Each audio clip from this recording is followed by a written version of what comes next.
So you pretty much learned by now, if you haven't, I'm going to tell you that everything that you've learned from first grade to 12th grade, you could just throw that out. You're not going to use it in the real world. It's almost like you're a caged animal until you get released and you graduate, and then you go out there into the real world and you're a wild animal, and you have to understand what your habitat is like, and you have to understand what your environment's like. And understanding that, you start to learn things. You start to learn how to fail. You start to learn about rejection. You start to learn about a lot of things that you were never taught. And what's interesting is that's the only way to go through life. And as you go through life learning these things, you realize that there's a lot more to life than you were ever taught, and there's a lot more to life than you ever thought. And a lot of times when we're young, we have this whole vision of the house that we're going to live in, the car we're going to drive, the person we're going to marry, the kids that we're going to have. And we have this whole little fairy tale built into life because we're not taught about what's really going to happen and what really life has with us. It's almost like, hey, you want to start surfing. I'm over here at the beach today. You can see all these guys over here. They're surfing. They watch these guys on TV. They see some of these guys surfing in competitions, and they make it look easy. And then they go out there and they go, wow, this isn't that easy. And these guys master their craft. But the first time they get out there, they can't even stand up.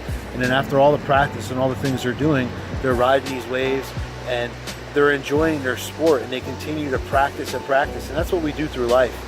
And as we go through life, we forget about, adversity being a part of life. We forget about challenges, and we always look for the upside. We want life to be that upside. We want the sea to be calm. We don't want the waves to break. We don't want the craziness of the ocean. But when you look at the surfers, they don't want the sea to be calm. They want the craziness of the ocean. They want the big waves. They want to ride those waves.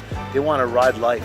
And that's the same thing we have to understand, that we're going to go through adversity, we're going to go through challenges, we're going to go through so many things. And as we go through this stuff, we have to understand that's going to make us who we are, and it's going to turn us into who we can be. And we have to go deep inside of ourselves and realize that we need to know who we are, we need to know what we're good at, and we need to practice this every day so that we can be the best person that we were designed to be, and just go out there and live life to its fullest, and understand that life is going to present to us so many different challenges and so many different things, but it's up to us to go out there and be the master of what we are and what we're good at, so that we can ultimately live the best life ever. So don't look for the calm sea, look for the crazy sea, look for the breaking sea, look for those high waves, look for those things that are challenging, because things that are challenging ultimately turn out to be the best parts of our life and the best things and the best lessons of our life. And those things that are easy really don't amount to much. So understanding that, you have to realize that if you're looking for the easy road, if you're looking for the calm way, it's not going to happen. It's not going to give you what you've always been looking for. So go out there and challenge yourself to be better. Look deep inside of you, realize who you are and who you want to be, and practice on that person, and practice being the best person that you can, so that you can go out there and live life to the fullest and be the example, and know that you didn't give up, and you went out there and you learned and you mastered yourself. You overcame adversity and challenges, and you are the champion that you were born to be.